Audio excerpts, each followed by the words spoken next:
Hey, welcome back to another video. This is DDG.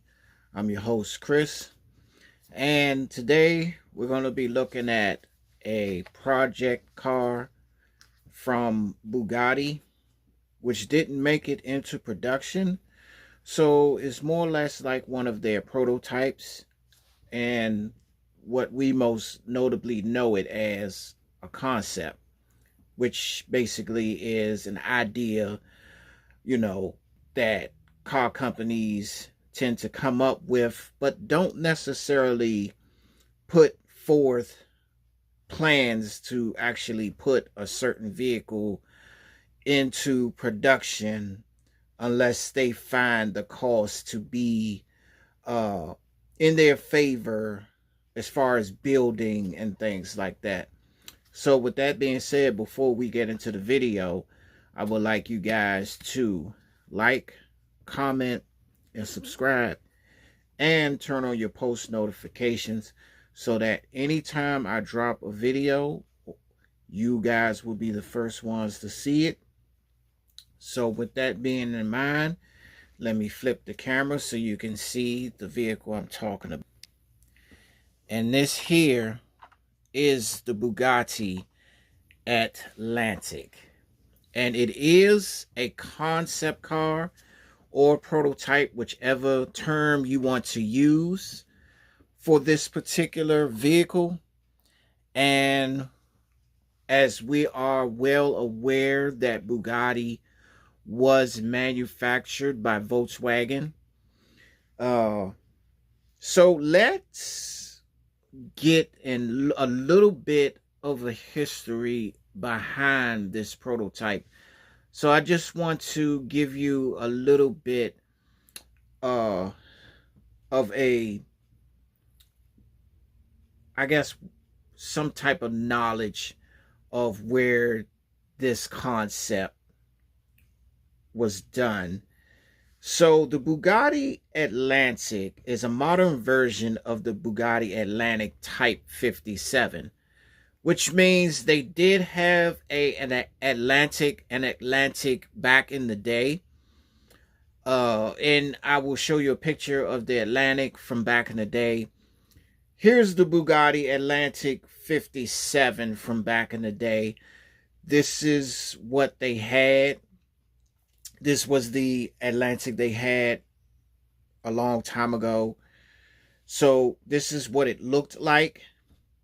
So you can get an idea of the Bugatti Atlantic in case, certain people are not familiar with the Bugatti brand and some of the cars they came out with, so you don't think that the Veyron and the Chiron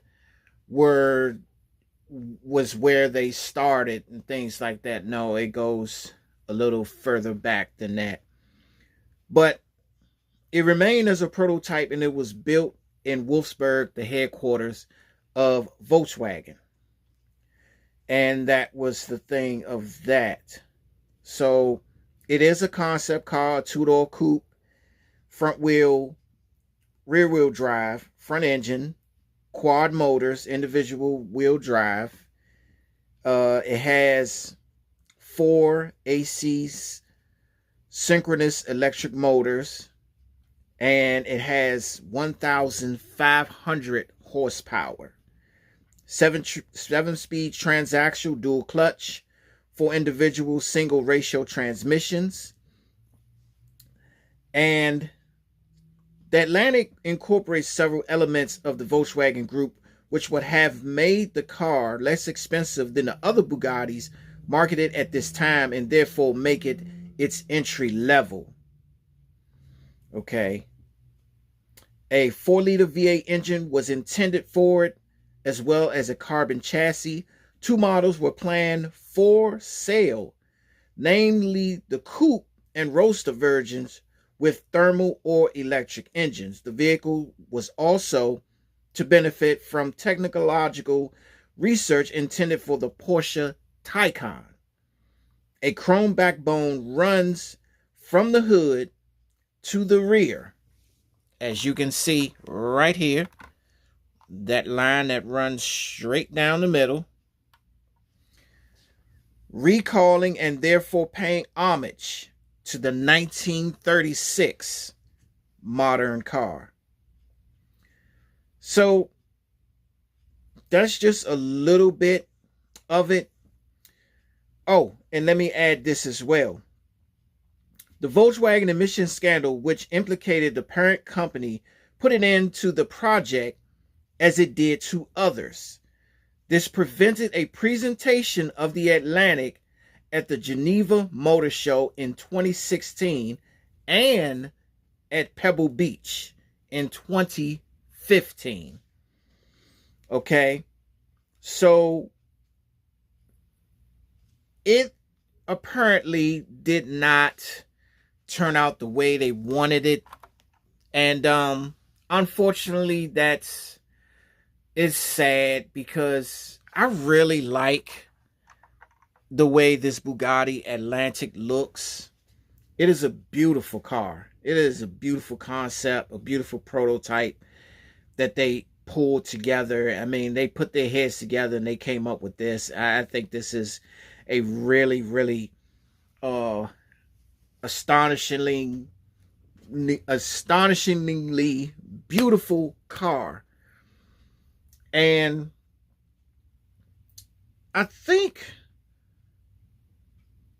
what happens is in these concept moments is that they put a lot of their thoughts and ideas into these concept cars. And what happens is the cost buildup begins to overrun when they get ready to go into production.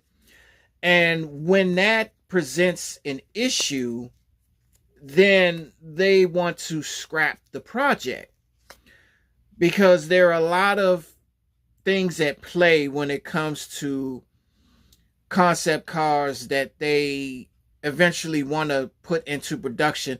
Now, we've seen some concept cars actually go into production, but what happens is they make a lot of changes.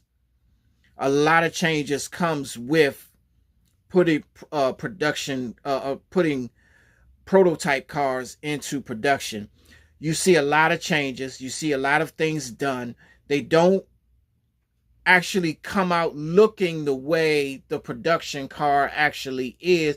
The production car is just the first step of the process. I mean, the prototype car is the first step of the process. And then they look at cost. And if the cost is overwhelming, then 9 times out of 10, they're going to scrap the project because it's costing them too much money to produce one vehicle. They're looking at parts. They're looking at pricing. They're looking at what it's going to cost to put this car together. And if it looks like it's going to lose them money in the end, then they're going to scrap the whole thing. But they look at it and say, okay, well, it was an idea worth looking at. It was something worth putting together to kind of see where we can go with it. And that's kind of like what they do with a lot of these prototypes, a lot of these concept cars. It's just like the idea that comes with it. But that doesn't necessarily mean that the car is going to actually go into production. And we see these cars a lot of times at these car shows, like they said, at the Geneva. Sometimes it could be at the Detroit Auto Show, whichever auto show that they may show these prototypes in these concept cars. We see them for the first time there, but a lot of times, 9 times out of 10, a lot of those cars don't make it. And if they do make it, they don't quite look like what you saw in the prototype or what you saw in the concept. They make a lot of changes to cut down cost so that in the end, it doesn't come back to bite them, because they're putting so much money into producing one vehicle because of the idea based off of the concept.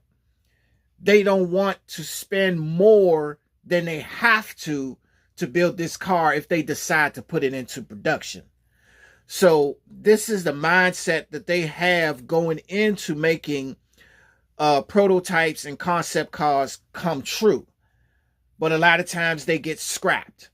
So that's the thing. And it's unfortunate because I feel like a lot of these prototype cars, they would really sell, but I think they're looking at it from a perspective of that it's going to fall on their dime because they're spending so much money to produce it and the parts and things that it's going to cost them to do one car after another, that the payout is not going to be as rewarding for them because of the cost that they're putting to produce these concept cars.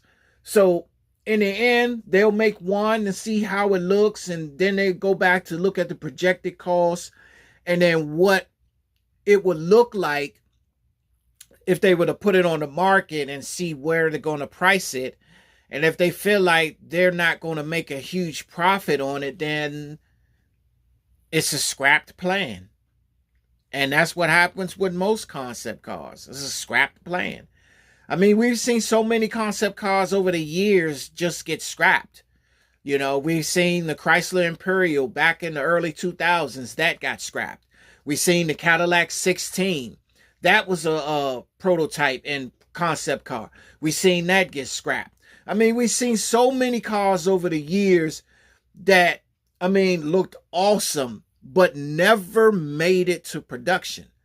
So that's one thing that these auto companies look at, particularly when they're making these concept cars come to life.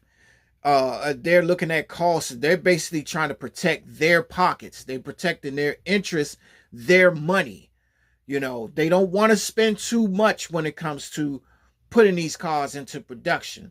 So anything they can do to cut down the cost, as you know, as far as taking away this or taking away that and adding this and adding that, you know, they may add a cheaper piece here to take away this expensive piece or part, you know, just to bring it into production. But if it brings down the cost and then they put a higher price tag on it, they win in the end, and they reap the rewards. But if the rewards is not worth the risk, they're not going to put the car out there. Simply meaning all it's going to ever be is just a concept. And that's where this Bugatti Atlantic comes from. And now we know that this will never be nothing but just a concept. But it's a beautiful car nonetheless. I mean, like, they had another concept car, Bugatti, by the way, the Galabeer. If anybody remembers the Galabeer, I don't know if a lot of people are familiar with the Galabeer, but let me show you a picture of the Galabeer just in case a lot of people don't know that this car even exists. Bugatti had a 4-door family car called the Galabeer. And this one was a concept too that never made it into production. Okay, this was going to compete with the likes of the Aston Martin. Aston Martin had a 4-door, and the Porsche Panamera. Like, there were a lot of 4-door sports cars that this Bugatti was going to be in competition with had this car made it into production. And the Galabeer never actually made it, but it was a beautiful 4-door car that Bugatti made. And that never made it into production.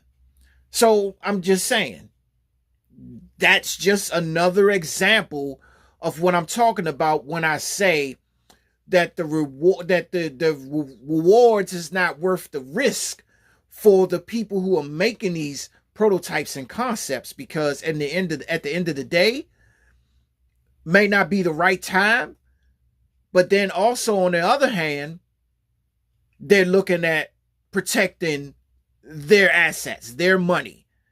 That's the thing. They're protecting their pockets. So, and rightfully so. So all we do as consumers, we just dream. What if? That's the only thing we can say. What if? But looking at this, it's a beautiful car. And this thing has a lot of features. I did buy this. By the way, I did purchase this from AliExpress. And I'll be the first to tell you that, there are a lot of people out here who are big on officially licensed cars, and that's fine. To each his own. Me, I'm just a little bit different. I like buying models that don't exist here in the States, that they don't make here in the States. I love having different stuff, and AliExpress is just one of my roads that I take to get, diecast models that don't exist over here in the States, that they don't make, in their brands. So I have to do what I have to do. But like I said, it's to each his own. You collect your collection how you want, and I'm collecting mine how I want. But this is the Bugatti Atlantic, and it doesn't have a name under it, which is typical. But as you see, it's made in China. But at the same time, it is a beautiful car. Let's look at the opening parts on this thing. It does have an opening hood. And as you can see, the engine right there in the front. It does have a front engine. Most Bugattis, the engine is in the rear. Well, for this concept right here, they put the engine in the front, which I like. And then as you can see, it has a long front end. Most Bugattis that we've seen thus far, the front end is usually kind of short. So this one, believe it or not, has a long front end. And as you can see, the grille even protrudes out from the front of the car. It protrudes out from the front of the car. And that is another thing that they did with this Atlantic. It protrudes out from the front. Now, as speaking of which, let me show you what the front looks like. And I'm going to hit the lights for you so you kind of see what it looks like. I mean, it looks cool. It looks cool as hell. Yeah, I like that front. That front looks very aggressive, as Bugatti does with their cars. I mean, their front ends just look very aggressive. And I like the way that looks, that design. But as you can see, the front nose of the Bugatti Atlantic, it protrudes out from the rest of the car in the front here. And then you can see the center line, which runs in coordinates with the chrome center piece that runs through the middle all the way through the back window. Like they said, they paying homage to the 1936 model Atlantic Type 57 that I showed you earlier in the video. And then we go to the doors. So these are how the doors open. They open in the upward position. So let's take a look at the doors from a back angle. Now check that out. That looks so cool. That looks really cool. And that's how the doors look from the back angle. And speaking of which, let's look at the car from the rear. Look at those tail lights. See, they wrap around the side. But you can see how slick those tail lights are. And then check out the exhaust on the bottom. That exhaust looks really cool on the bottom. I like that. And they do come on as well. Let me hit that so you can see the lights actually come on the back of this Bugatti. And I think that's pretty cool on there. That is a nice look. And like I said, they're paying homage to the 57 Atlantic with that chrome piece going down the middle. As you know, the Atlantic Type 57 had that same chrome piece going down the middle. Let's check out the interior on this. Very, very detailed. It has an orange. It has an orange interior. You can see the seats, and you can see that chrome centerpiece that runs down the middle on the console. I think that looks so cool. So all of that is orange interior. And let's look at the most interesting part of this car, which I think in my mind is the rear. I really like what they did with the rear. So let's shut these and let's open up the rear for a second, because this is where it gets interesting. Now, as you can see, the back opens up here, the rear hatch, but that's not the interesting thing. The interesting thing to me for this is the suitcases. And now you're saying to yourself, oh, well, does those suitcases remove? Yes, they do. The suitcases actually come out of the car. They do. And as you can see, I can remove the suitcases in this Bugatti. You see, they are removable. And then not only that, the suitcase has a handle.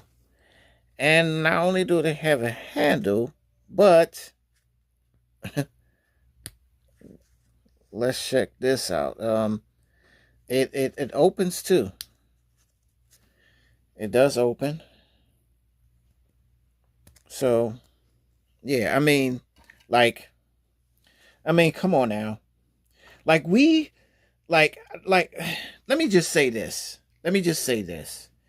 And I'm not being funny when I say this, but let's just give these Chinese people, let's give them the credit, okay?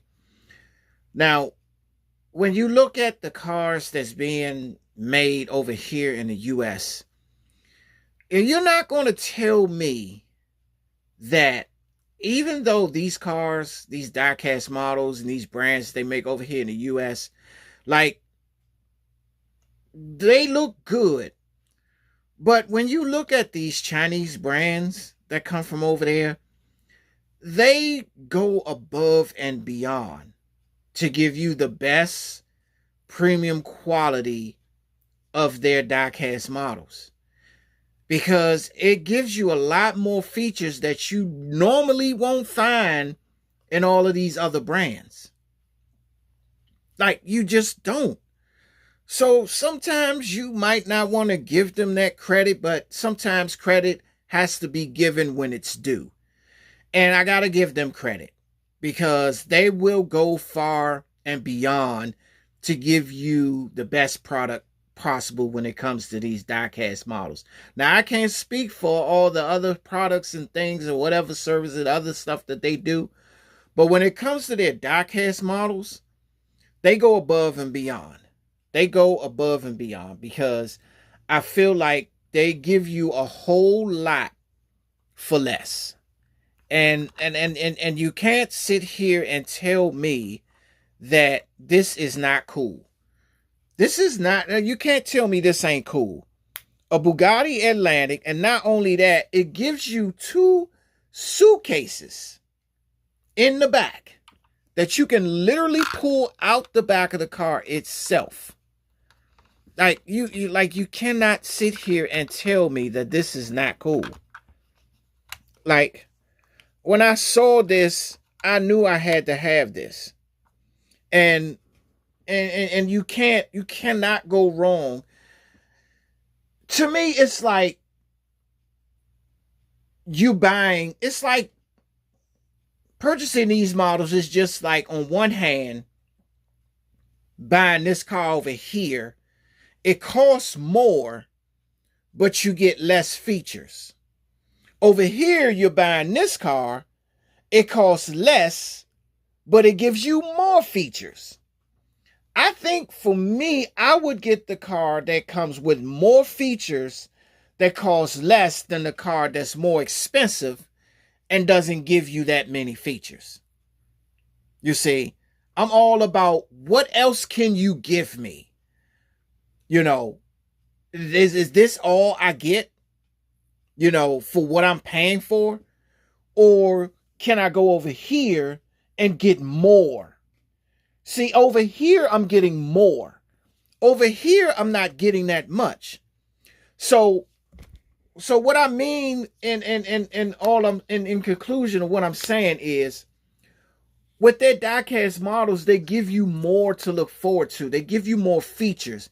And as I do more of these videos and I show you some of these models that I have, you'll come to understand why I am stating this, because y'all have yet to see some of the models that I have purchased from over there. And man, when I tell you that some of these cars has features that I've never seen on any other car produced by other brands, I'm letting you know there is no other brands that is doing this. And they're going far above and beyond to give you the best brands that they can. I have been shopping at AliExpress for a little over 3 years, and they have not done me wrong yet. And I have gotten so many models from them. It is crazy. And I've seen them do stuff that I haven't seen done from a lot of these other brands. So like I say, you can stick to the brands you want to stick to. Like I said, to each his own. I'm not knocking anybody for what they have in their collection. What you have in your collection is what you want. But I'm just speaking for myself personally. I like what I like in my collection. And my collection, to me, is very versatile. And I like what I have. And as you watch these videos and see all of these vehicles that I have, you'll come to understand why I like what I like. And because I'm going to be showing you all of these features, and I'm going to be showing you all of this stuff that these cars come with. So you can get to understand why I'm saying what I'm saying.